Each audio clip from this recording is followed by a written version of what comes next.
welcome back to Inspiration Education. Awesome. Episode 27. Oh my goodness. Coolio, here we are. All right, this episode is all about math. We wanted to make sure that we were connecting to all disciplines because it's really easy to talk. Sometimes how we talk, we stay in many of the liberal arts, if you will. We talk a lot about literature and history, and science goes really well with that. But for me as a scientist, I connect really well to the math world. And so when you start talking about some of the ways in which we're making learning student-centered, sometimes math teachers, I think, have a hard time connecting to that. Not all, certainly, but what we wanted to highlight this week was how can you take almost like liberal arts to classic education. Right, exactly. Yeah. Exactly. So we wanted to highlight some of our math teachers within our school system who do this really well, where they allow students to struggle with math problems or math concepts. And apply them to real life. And how to apply them to real life. So what we have for you today is 3 high school examples from 3 different subjects. And then we thought it's really important to bring something in from the elementary grades as well, so that you can see that you don't have to just, or that this isn't only possible with your higher level critical thinking type of classrooms, but that you can also apply this to concrete operations. To second grade. This is second grade that we have for you as well. Okay, so what was your anticipatory set for this? My anticipatory set was to ask the students if they had any relatives that had fought in World War II. Cool. And in this particular class, there's only like two or three of them. Yeah. And then you said in your other class it was quite a few more. Yeah, probably about half. So what's your target today? What are you trying to? Well, I'm really trying to get them to use math in every, a real world situation, and because it's math class, they're always asking, when do we use this in real life? So I'm trying to give them the opportunity to do that. But it's cool that you're connecting it to history. So you're making it interdisciplinary. So it's not only a real world application, but it matters in terms of light of history and timelines and all of that. Yeah. Cool. All right. So we'll see how it goes. All right. Cool. Did you know what a Quonset hut was? Me? I had an idea, but I didn't know exactly what it was. I love this. All calculations should be done by each group member, but work together as collaborative idea. Okay. Here's our target. This is algebra 2. Think historically, because I think you guys have hit upon something, but why is that helpful for the Navy and what they were doing with them? They have to move a lot, and they don't want to measure it every single time when they move and rebuild the building. They just want to keep it because it's made of metal and you cannot cut it. Ease, right? Let's try one where we shrink the length. Good. And then you Explain your plan. What's your thought process here? We have to find approximately the same volume that we found from here. So they ask us that what formula we will use, which is volume equals 1/2 pi radius square times L. And so We're gonna plug in 500 pi for this volume because we have to get the similar proximity. So you guys are going at it from the tact of what it was being used for, right? What needed to be done inside of it. Yeah, they were used for as storage units and also barracks for soldiers that were movable. Infantry. Especially for the Navy. They were used a lot in your volume of 19,000 Pacific Theater during World War II, and that was a time where the Navy were literally island hopping, from island to island to island, and liberating all the islands. So I mean, you needed those For whatever. It could be a command post, it could be anything. Got it. You just needed buildings. A building, a movable building. So what are you guys trying to do? Make a bridge. Make a bridge? Out of toothpicks and marshmallows. And so are you like your own team and you're trying to like compete against the other teams? Oh my gosh, I love the competition. Okay, that's pretty cool. Because I like stuff. Okay, and if you use let's get 69. Yeah, and then 29. Okay. All right, ladies and gentlemen, I have everything set up that I need. So the shop is open for purchasing supplies now. You have 45 minutes from this point until the bell rings to construct your bridges. All the way? All the way. Ready? Go. Yes, hello. I would like to buy 2 big marshmallows. Okay. 28 mini marshmallows. Okay. And 50 toothpicks. Okay. 28 and 50. Okay, so just remember there is a purchase fee associated with that of $20. Okay, and thank you. You may collect your materials. I'm sorry, is that with every single purchase?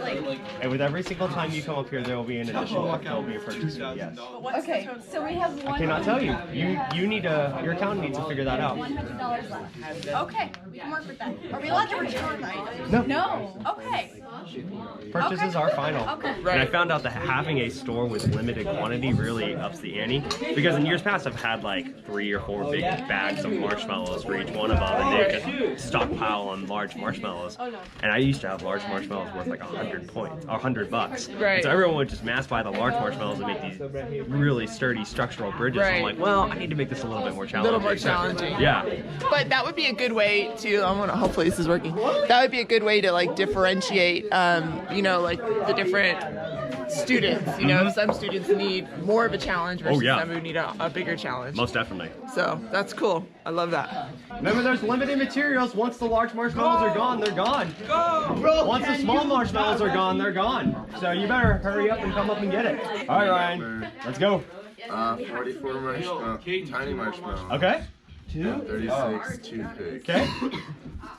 And I already added in the feet. The feet, and that's it? That's all you want? No large marshmallows? No. All right. Thank you very much. You may collect your stuff, Ryan. Wow, there's a huge diversification in the students and what they've decided they need for their building materials. Some decide to go for the large marshmallows, saying, you know what, we prioritize those a lot. Others decide, hey, the small marshmallows is all we need. They're worth a lot less. We can probably get more bang for our buck that way. So what math class is this, and what are the skill sets that they're developing? So this is geometry. We're doing a unit right now on quadrilaterals, and specifically about trapezoids and kites and their properties. And so what we're trying to do is I'm trying to get them to show the difference on how triangles and quadrilaterals, how they mesh together, but also the differences in their structural properties as it relates to bridges.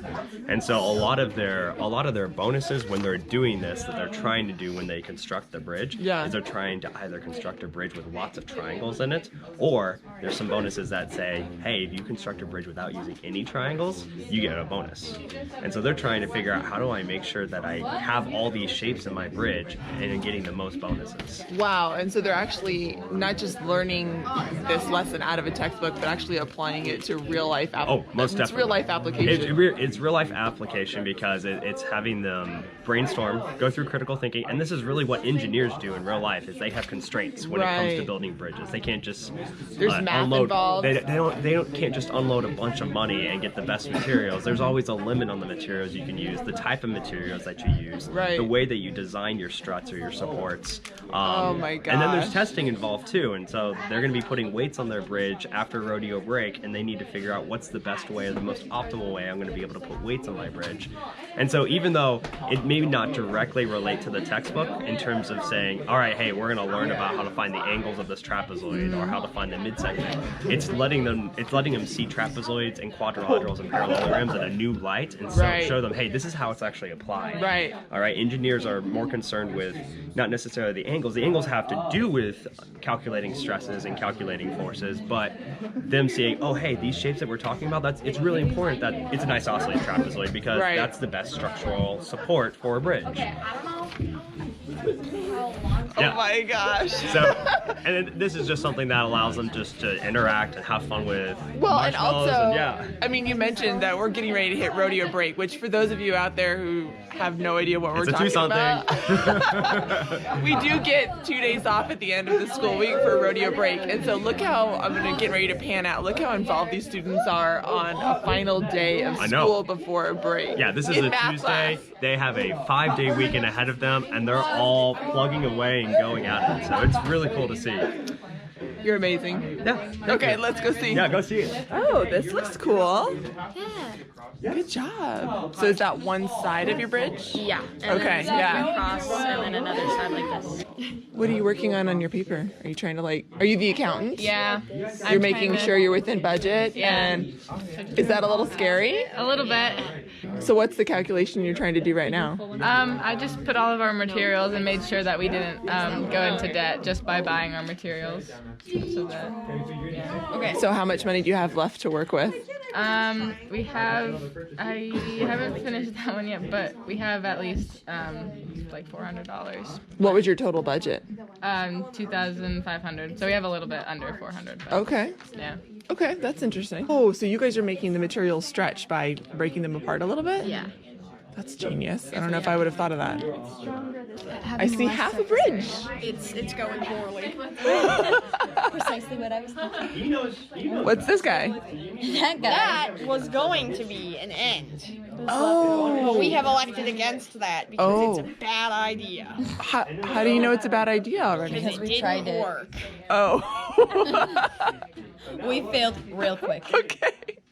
Well, Once you can figure out what made you a failure, then you just go from there. that's it. What's That's better? most things. What do you guys think about learning your math and your isosceles triangles this way? It's the best thing on the planet. You're the accountant, right? accountant. And you're not I allowed to can't touch it. at all. I can only touch the materials once I buy them And why is that? because Mr. Simpson said I couldn't. But in real life, why would that be? Honestly, I think it's just that if the accountant tried to do something with it, it would just not be good. Just because their major is not in architecture. Exactly right. So what's your role?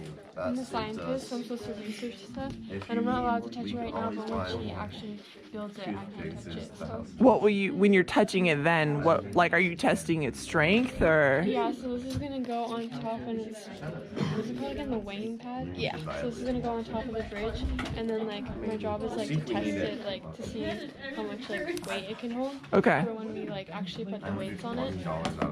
Awesome. And so I'm assuming you are the architect. Okay. I'm the engineering one. When you did the science piece, like what did you have to actually do? So we're gonna let the marshmallows solidify and get hard and a little bit brittle, so that way it actually increases their strength. Oh, Because right now, the way it is the marshmallows are still kind of squishy. I would have What do you- thought that once they get brittle, then they would crumble. That's true. They will get a little bit crumbly, so there'll be a breaking point to those marshmallows where if you put too much weight on them, the bridge will just explode. But that's part of the That's part of the challenge. They have to figure out how much weight they can put on it without the bridge exploding, so they want to try and find that limit. So it's gonna be fun to see them like anticipate and put weight on, and be like, oh, okay, I think we're done, and they have to figure out when the stopping point is, because if their bridge collapses, they lose a ton of points. And so, are these for each team? Yeah, and so these Okay. are testing areas. And so their bridge has to stay within the taped area and then bridge the gap. And I have made it into a wedge to where this is like the smallest. This is the smallest gap you can achieve, but then you can go for those bigger gaps for more bonuses. Oh. So here in math class, you have collaboration, individualization, Yes. also. I mean, you've got like all of the different.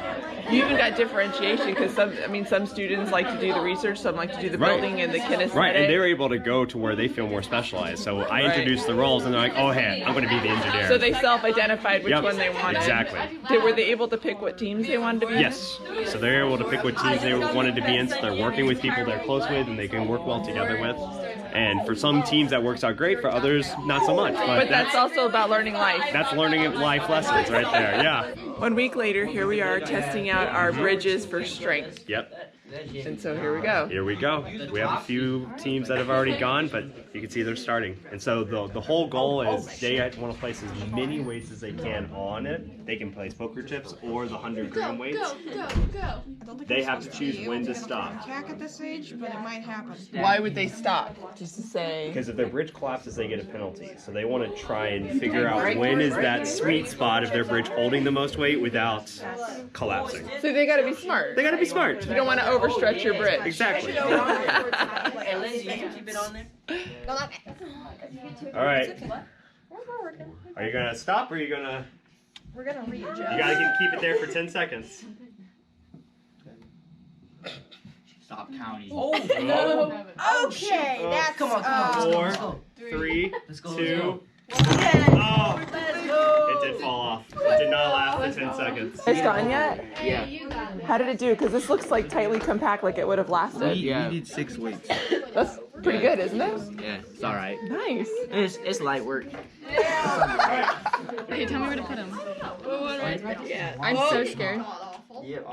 Even the mountain. Oh shoot! Oh shoot! Oh shoot! Oh shoot!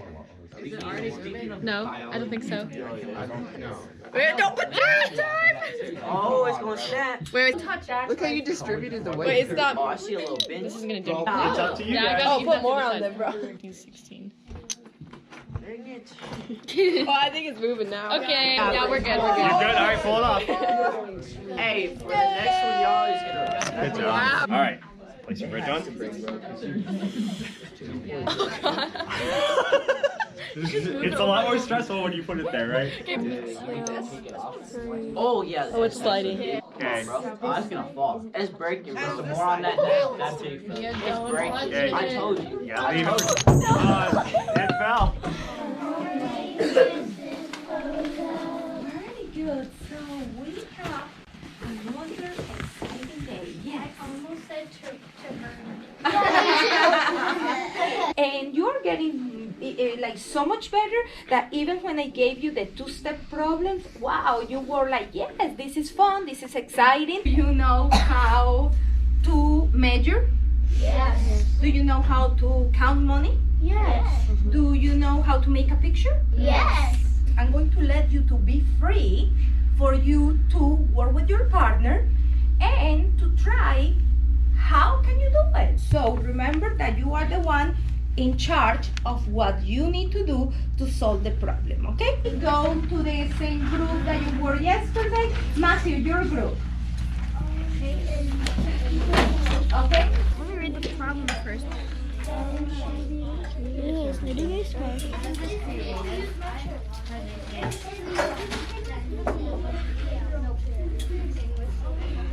there is 56 centimeters. 56. Centimeters. No, this is an inch. We need feet. I think. Oh. 7. Oh no, I was wrong. Because it's 100, like some 63. Oh, if you use 2 of the meter sticks? Okay, so I think we have plenty. That'd be worth it. Meters is more than 91 plus 42 is 132.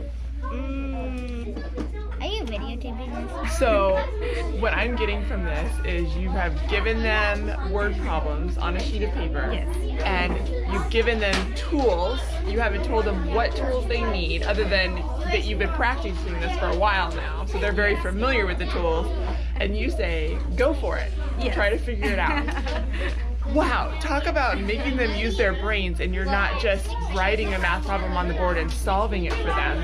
Yes. They're using real life experiences and real world tools to be able to figure out how to do this. That's right, and since we started to solve the word problems, I never told them how to solve it.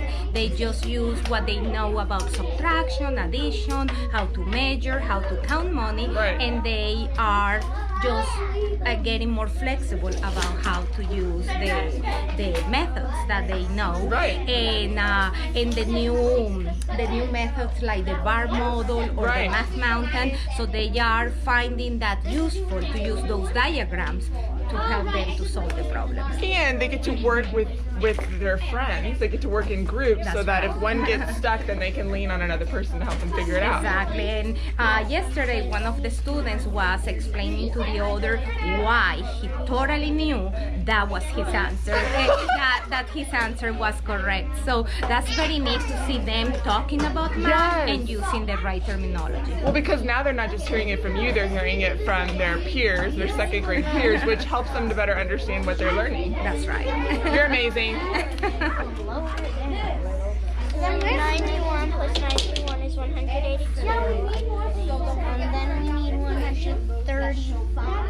How'd you figure out that that one was centimeters? Because on the back the space is longer. This is inches, and then this is shorter, so that's how you know it's centimeters. Good job! Awesome! It's pretty easy. 39, 30, 31, 32, 33, 34, 35, 36. Wait, we need to borrow. We need to borrow twice. Look, yeah. This becomes 0, and then the one here goes to the 3, and then the 3 becomes 13. Okay. 8. You're sure that's it? Yeah. You might want to check your answer. How much things did she knit on Saturday? Oh, how much did she need on Saturday? I mean, 3,207 minus 201. That's easy. So we just need to take away this and 1. Ta-da! In the month of January and February, they had to spend 42 in machines and 59 at the grocery store. So we need to take away 42. Sometimes the students get stuck, and that is okay, and that is called productive struggle, because with that's when the teacher starts guiding them and asking questions without giving the answer. And the productive struggle happens when the kids are trying to think how to come out with a solution of the problem without being giving the answer to it. So that is now the new mentality in math.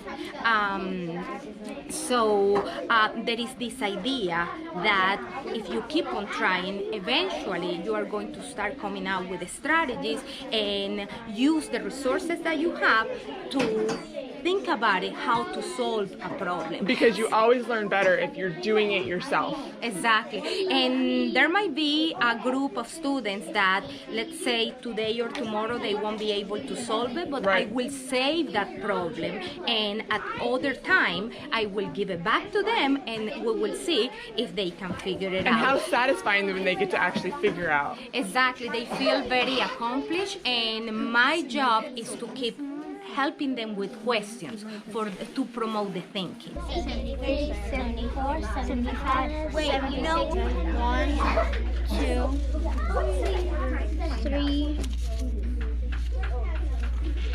4, 5, 6, 7. So that's 307.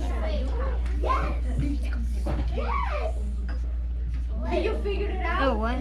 Here we go. Oh, wait, you're videotaping. Say goodbye to the office, baby. My joke. Bye.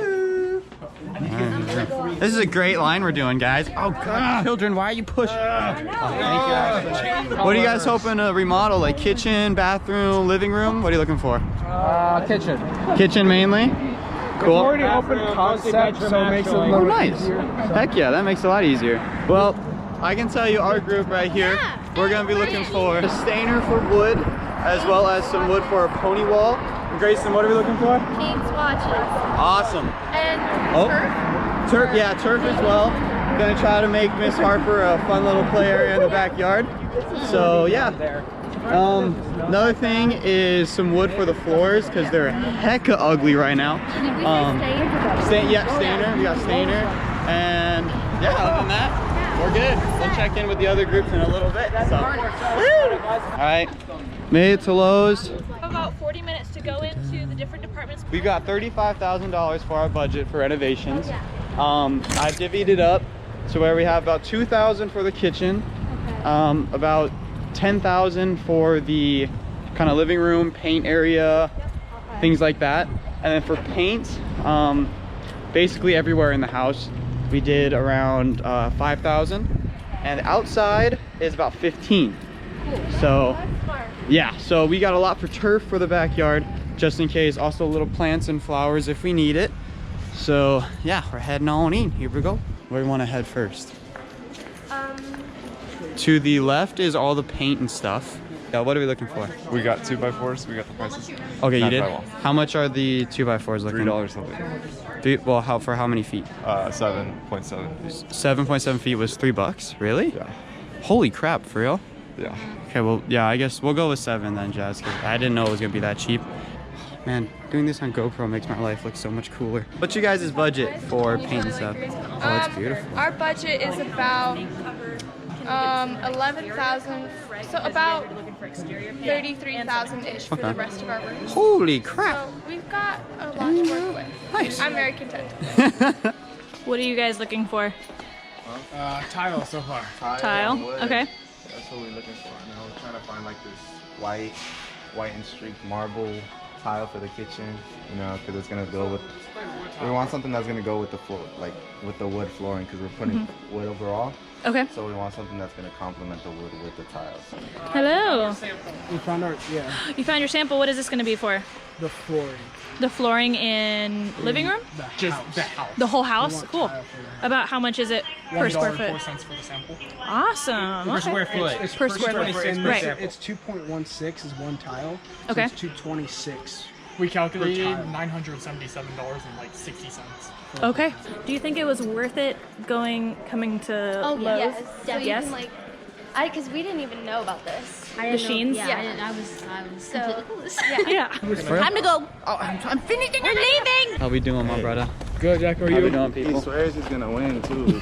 Andrew's a bum, bro. I know, he a little There's a white reason boy they call bum. me Daddy Dan, bro. Oh my Everybody gosh. know, because I know what everybody wants. All right, we're back. Hi! Hope that blessed you math teachers out there. Hope that it kind of got your creative juices flowing and showed you some examples of how you can do math and do math well, but make it inspirational for your students and make it relatable for your students. What are the ways in which they made it relatable? One was, gosh, building something. How cool was that? Right? Oh my gosh. To be able to build it and test it. And so the kids were able to do their own formative assessment on what they built.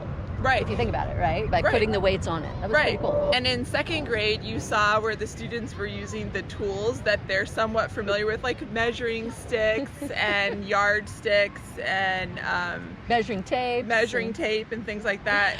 And they were using that to be able to solve their word problems. But they had to choose. They got to have student choice, which I love. So they'd go out, they go pick it, and then they bring it, and they're like, oh, that's not working. And then they got to go back. You know what I mean? So it was really cool, this trial and error idea. Another way that you saw things being relatable was like, how about our high school students walking down the street going to Lowe's and they're like, I've never seen a paint chip before. I'm like, what? How do you not know?